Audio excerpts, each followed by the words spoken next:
I'm definitely an addict. My name is Gwen. Amen. Real grateful to be here today. Welcome to DACNA, everybody. DACNA 21. I was here for DACNA 1, and now I'm here for 21, but in a different capacity. I was running all over the place for DACNA 1. I've been in the bed most of DACNA 21. So, aging in recovery. I had some notes.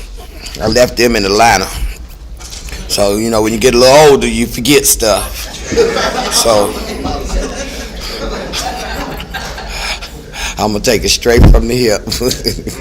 Aging in recovery. Anybody out there that suffer from fibromyalgia, Parkinson's disease, rheumatoid arthritis, sciatic nerve, all the above, or anything to do with an ache, pain, or something that slow you down, welcome. You in the right place. I know for me, I suffer from lupus. And along with lupus, I'm a diabetic. And so what I do with my sickness and my ailments, rheumatoid arthritis too, I need 2 hips and 2 knees right now, but I keep it moving as long as I can keep it moving, because I see a lot of wheelchairs around here, a lot of scooters and a lot of canes, and I was too cool to get my scooter. Now I wish I had my scooter. I wanted to be a little cool since my legs was doing a little better. The only way I got here, I had to get a few shots in the hip, and getting a shot in the hip is not nothing that they just hit you in the butt. They have to come through above your groin with these long needles about this long, to give you some cortisone so I can walk. And so I thought I wouldn't need my scooter, but I was stressed out before I came with my husband. He got sick and I was running around, so now hips working fine, my legs is hurting. So it's like, okay, still keep it moving. But what I said I would come from was the steps, that I'm powerless over my aging, and my life has become unmanageable. Okay. And being powerless over my aging, I ain't in charge of what I have, but I can get some manageability in how I take care of it. My diabetes, I've gotten a handle on it. I've lost 30 pounds in the last 4 months, and I'm steady working on it. So I have to get some manageability. See, y'all think these steps just work for addiction. It's working in every area of my life. So I work on my diabetes, and then I share it, because I used to wouldn't share it. And see, my diabetes, if I was even smaller and smaller, it doesn't matter. I would probably still have diabetes because it runs in my family. And it's a close association to having lupus. All of my arthritis and rheumatoid arthritis and the sciatic nerve, that's all a result of my lupus. Even my teeth that's rotting rapidly, it's a result of my lupus. And it's like I brush my teeth, and I gargle my mouth, and I used that little pick thing and bought everything, but they said, no, it's a result of lupus. So next year, DACNA, I have me some new teeth. So it's all a part of getting old, Came to believe that a power greater than ourselves could restore us to some sanity. I had to believe that prayer changes things. I used to have it on my books all the time. Prayer changes things. I had to believe that. I believed it in certain areas, but I didn't believe it when I was hurting. It's like I be wanting to do some things, and can't do them. Even in my relationship, with my husband, he has issues. He's end-stage renal failure, end-stage liver cancer, and he keep it moving. But our sex life has been gone for 10 years. And it's not always that, now when I first got here, I might have ran out and cheated on him. But now it's just a thought. And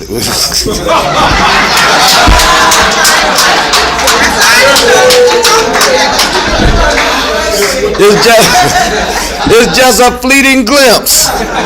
I look at Denzel and all them on the TV, and I seen all these good-looking men running around here, and the good-looking ones to me is the ones with all the gray. Because see, ain't no sense in me looking at no good-looking young one no more.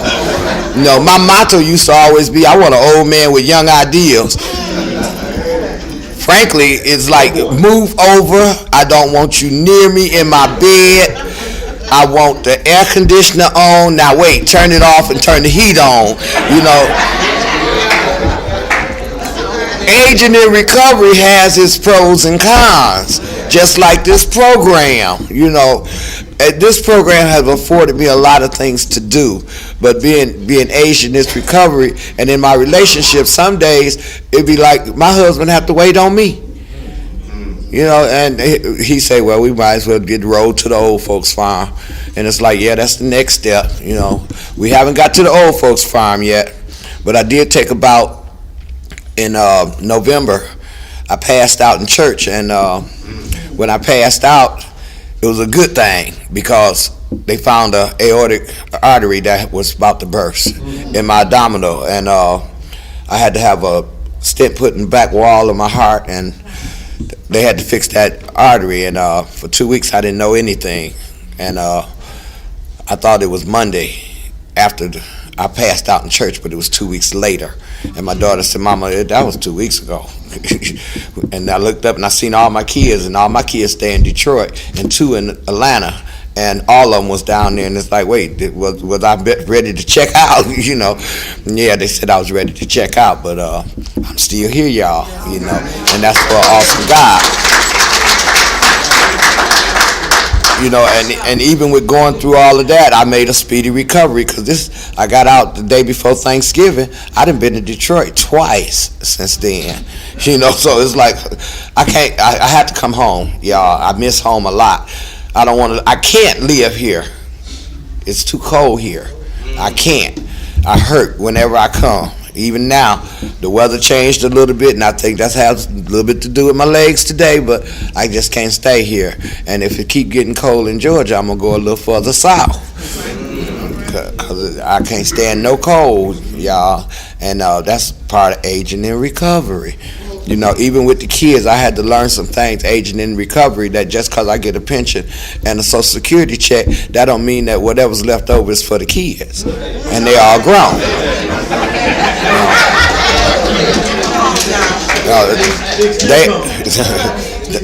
They think I thought, y'all go to work, y'all got overtime. We don't get no overtime. You know, we get the same thing all the time. It's called all the time. That's it. That's it. That's all. And you know, I just got a call when I was walking up the walkway. Mom, I need $100 to finish Easter dinner. You knew I was coming for Easter last Easter. I come every Easter, so why I got to come up with $100? I ain't even coming to your house for dinner. I'm going to my son's house for dinner, and you asking me for $100 for dinner. So it's like, oh well. One in Georgia called asking for something. See, they even the grandkids got good. Grandma, it's like this is a fixed income, all the time income, and that's something else. Aging in recovery, I had to get used to, because I worked in the plant. I can get me some overtime. I can get me a hustle going on. I can't even get a hustle going on. I can't sew nothing no more. I can't fix nothing for y'all. I can't hem your pants. I can't do none of that stuff no more. I can't go use, because if I go use, what I'm gonna do for a hustle?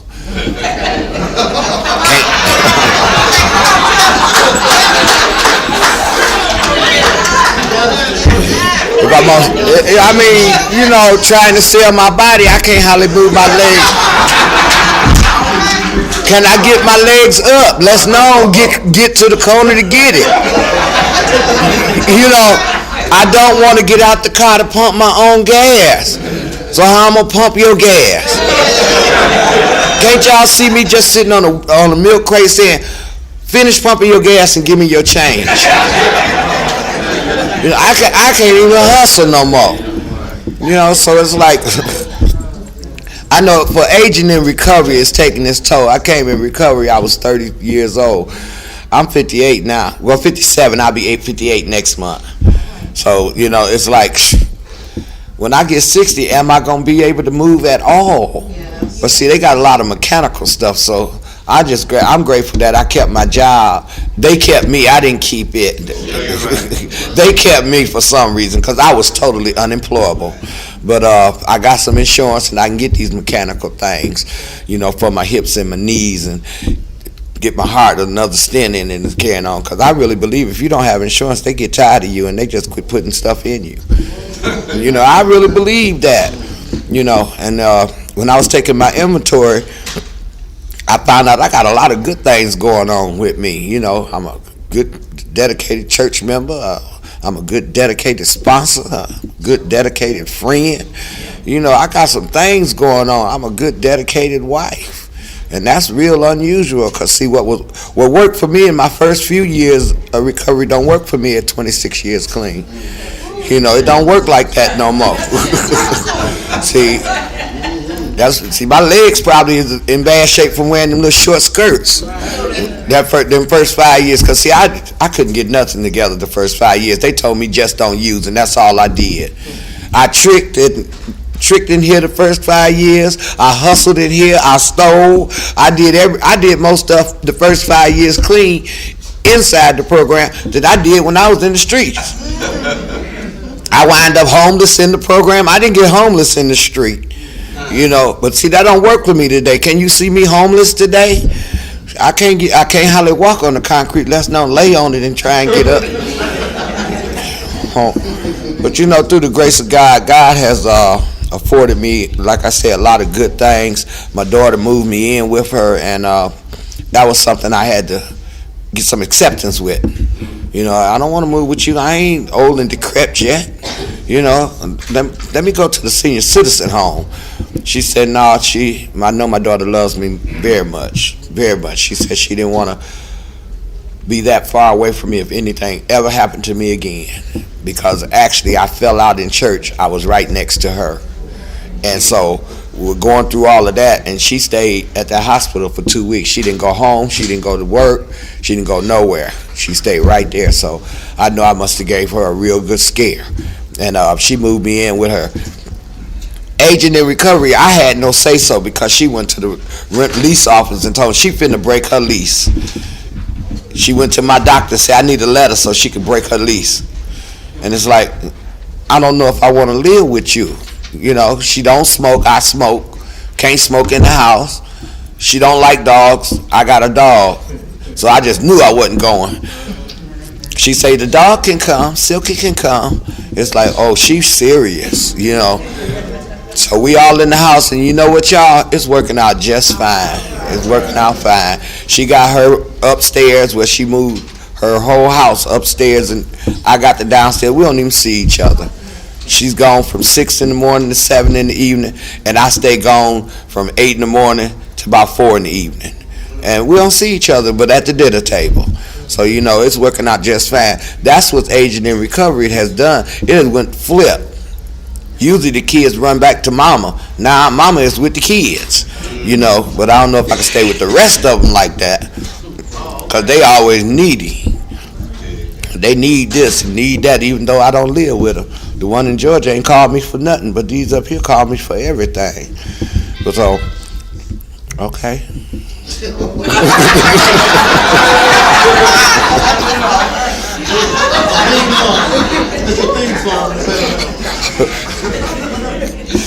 Yeah, but Agent in Recovery, you know, as we come around here, we get a little better. I give people change back if they give me too much change. See, these are little bitty things that was big things for me before. You give me too much change, I give back to you, because I know this is your job and you don't need your drawer to come up short. You know, I don't mess with nobody money, I don't mess with nobody man. Well, I never mess with nobody man anyway. I always got me one fresh out the treatment center.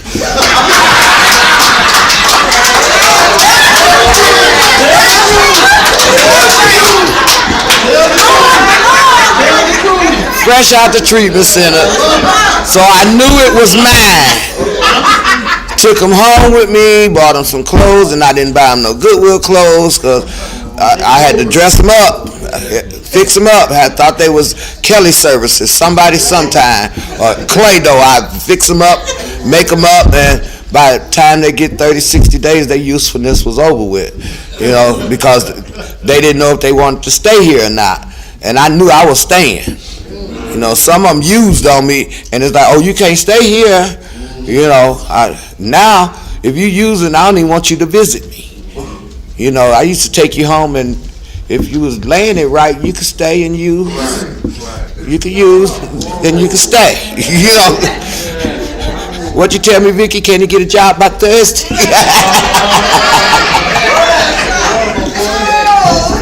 Oh yeah. My friend she asked me. She said, "You put him out yesterday, but you think if you get a job by Thursday, because he was back there the next day." Aging in recovery. I just look back over how when I got here, how I was. I was at all the dances, had to open them up and close them up.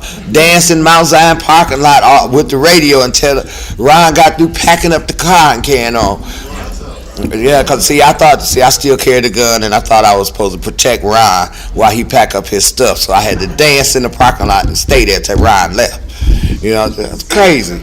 I don't even carry no gun no more. So a whole lot of things that happen aging in recovery. Oh, yes I do. I lied. I carry it when I walk my dog because we have coyotes out there. So I carry it for different reasons. So that's what aging in recovery is about. See, before it was like, let somebody say something to me out of order. But now it's for the coyotes and the deers, because deers is not friendly. Sometimes they run from you, sometimes they run to you. So, it's like I have to carry a gun. In fact, where I live at, it's required that every homeowner have a gun. It's a requirement.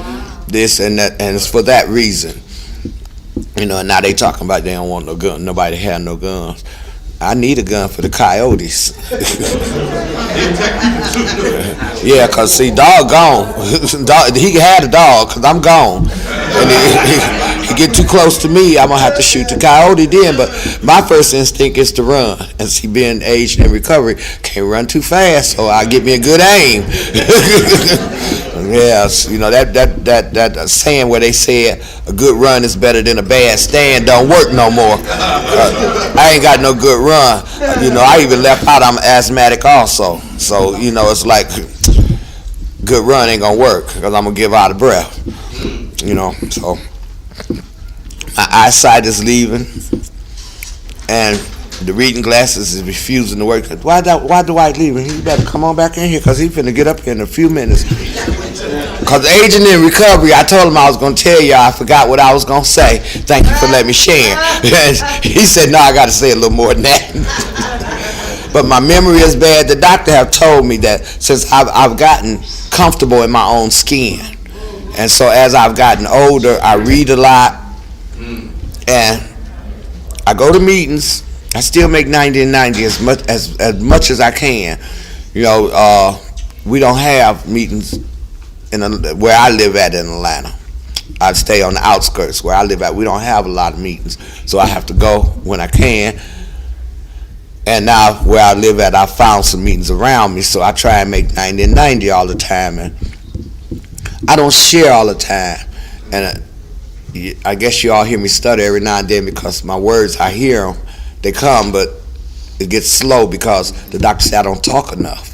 He say start reading out loud, because usually I'm around a lot of people making a lot of noise, running my mouth. The most I talk now is on the phone at night. When I hurt my worst, instead of taking all those Oxycontins and Oxycodone, I got 2 sponsees that's my good friends. They'll talk on the phone with me from 10, 11 o'clock at night till I fall asleep, maybe 2 o'clock in the morning. They stay on the phone with me. Thank you, Celia and Benita. I don't know if Benita in here or not, but they stay on the phone with me, and I go to sleep on them. But that's part of pain management, doing something different other than taking those pills. Now, last night I had to take one of them pills because I was in excruciating pain. But when I go back to the doctor, he always say, you ain't asked for no prescription.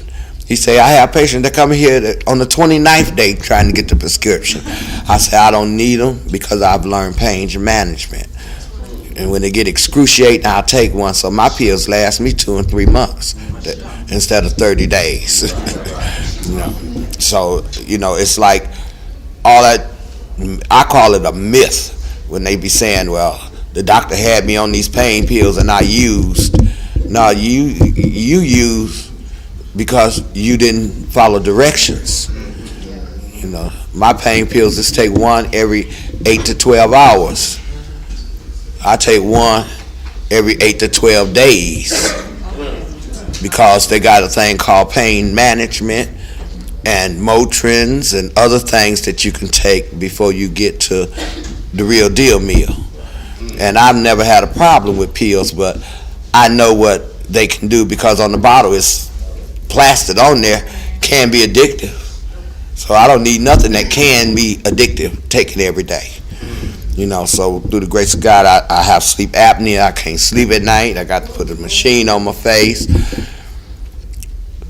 Have to take sleeping pills to go to sleep sometime because I've been woke 3 days and can't go to sleep. And this is all a part of aging. All a part of aging. My sponsor ain't here, and I told her I was going to talk about her because she needed to go to the bathroom. She said sometime it comes, sometime it don't. But she needed to go get calm and relaxed to go to the bathroom. And I understand that real well because I take a purple pill for that. They got a pill for everything. They're like they got an app for everything, they got a pill for everything.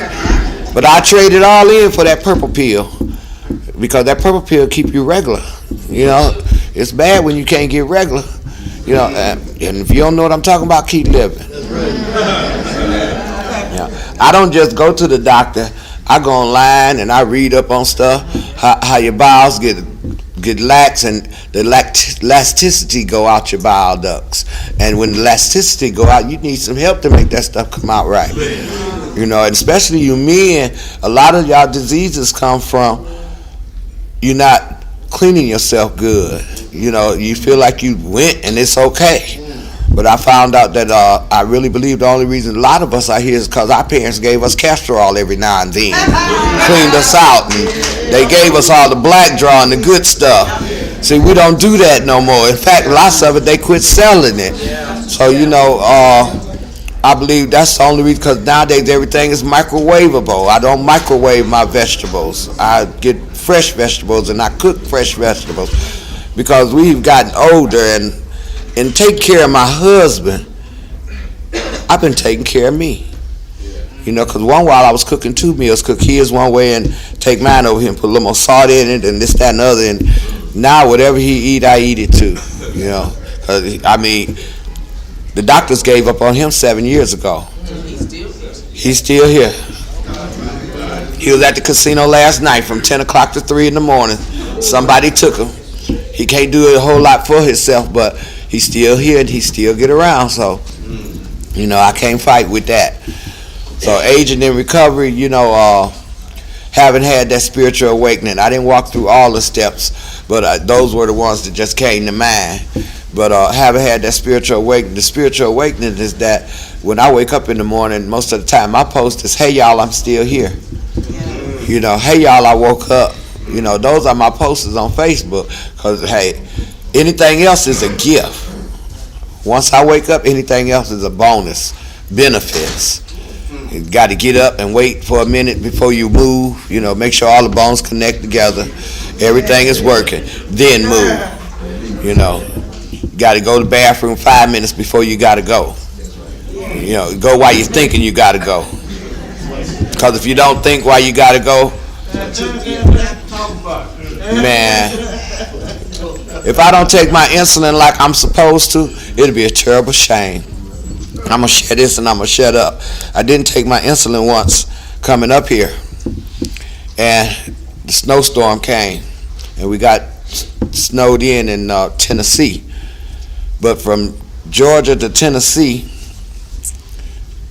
I bet I wet on myself 5 times. And my niece say, Auntie, what is wrong? If you don't take that sugar get too high, that urine just get to flowing, just like a faucet, And seeing and that's how I know sometimes when I get where I'm tight, I say, oh, my sugar must be up. Because all the time, I don't know. I take it and it's down and then sometime it'll go up. Just like I eat a peppermint, sometime it'll go up, sometime it won't. So, coming around here, it's real important that we go to the doctor, follow up with the doctor, go online, see what kind of pills they giving you. Go online and see, just what's going on with you. Because when the bladder, like the lady told me when I first came here, she said the bladder is the first thing to go. So when the bladder go, you in trouble, So start, you might not be in deep trouble, but start going to see about it. If you go to the bathroom too many times in an hour, if you go twice in an hour, it's time to go see about something. If you don't go make a stool every day, it's time to go see about something. And I'm going to tell you, whatever you go through, it works. The steps have worked for me. Working the steps with my illness and recovery. I just change the words and try and work through it. I'm aging in recovery and my life has become unmanageable. Yeah, it gets unmanageable sometime when my sugar is high because I want to eat the cakes and the pastries and stuff. But when I go back and my A1C level is down, I'm cool. Because I haven't been doing it all the time.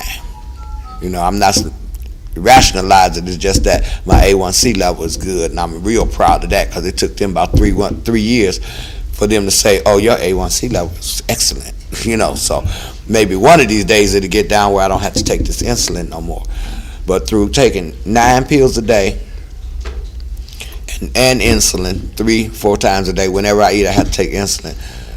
I'm still here, and I got some facsimile of health. I got some facsimile of brain.